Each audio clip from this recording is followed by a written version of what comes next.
Bu oddiy shooter emas. Bu yerda har bir qaror hayotingiz bilan bog'liq. Arena Breakout Infinite. Bu haqiqiy hardcore extraction shooter. Bu o'yinda maqsad faqat otish emas. Siz xaritaga kirasiz, qurol va loot topasiz. Dushmanlar bilan yuzma-yuz kelasiz. Ammo eng muhimi tirik chiqib ketish. Agar o'lsangiz, barcha topgan narsangizni yo'qotasiz. Bu yerda ikkinchi imkoniyat yo'q. Bu o'yinda realizm juda kuchli. Har bir o'q muhim, har bir tovush xavf. Noto'g'ri qadam va dushman sizni eshitadi. Bu tez yugurish o'yini emas. Bu sabr, taktika va strategiya o'yini. Ba'zida jang qilish emas, chekinish eng to'g'ri qaror bo'ladi. G'alaba bu ko'p kill emas. G'alaba bu chiqish nuqtasiga yetib borish. Arena Breakout Infinite. Kompyuter uchun yaratilgan. Haqiqiy xavf, haqiqiy adrenalin. Va hozir men sizga bu o'yin aslida qanday ishlashini ko'rsataman. Asosiy mexanikalarga o'tishdan oldin men qisqacha o'zim va ushbu o'yindagi tajribam haqida aytib o'tmoqchiman. Mening umumiy ombor qiymatim hozirgi vaqtda 209 milliondan oshgan. Bu yerda siz mening trofeylar xonamni ko'ryapsiz. Qurol stendida faqatgina 500, 300 yoki 1000 dan ortiq dushman yo'q qilingan qurollargina joylashtirilishi mumkin. Vitrinada esa barcha oltin buyumlarim turibdi. Ularni faqat raydlarda topish mumkin. Bu yerda siz taktik manekenlarni ko'ryapsiz.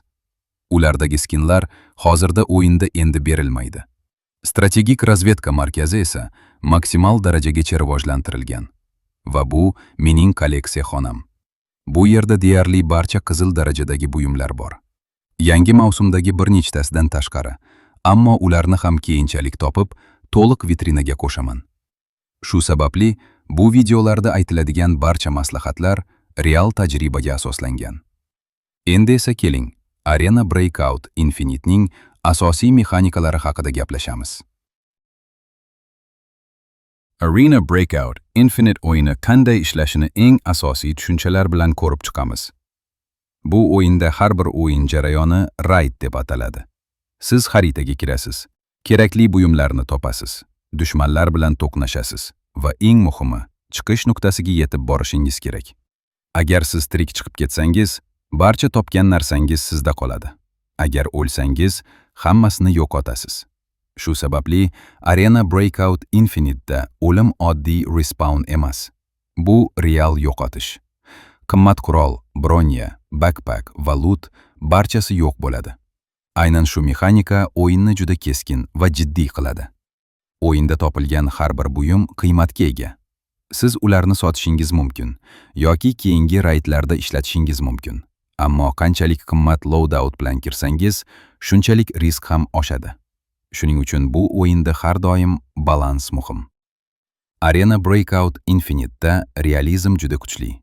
Bu yerda tananing har bir qismi alohida hisoblanadi. Agar oyog'ingiz yaralansa, siz sekin yurasiz. Agar qo'lingiz shikastlansa, otish qiyinlashadi. Agar qon ketayotgan bo'lsa, vaqt o'tgan sari holatingiz yomonlashadi va maxsus dorilar kerak bo'ladi. Bu o'yinda shunchaki HP kamaydi degan tushuncha yo'q. Siz jarohatni to'g'ri davolamasangiz, jangni yutish deyarli imkonsiz bo'ladi. Yana bir juda muhim mexanika bu ovoz. Arena Breakout Infinite'da ovoz hayotingizni hal qiladi.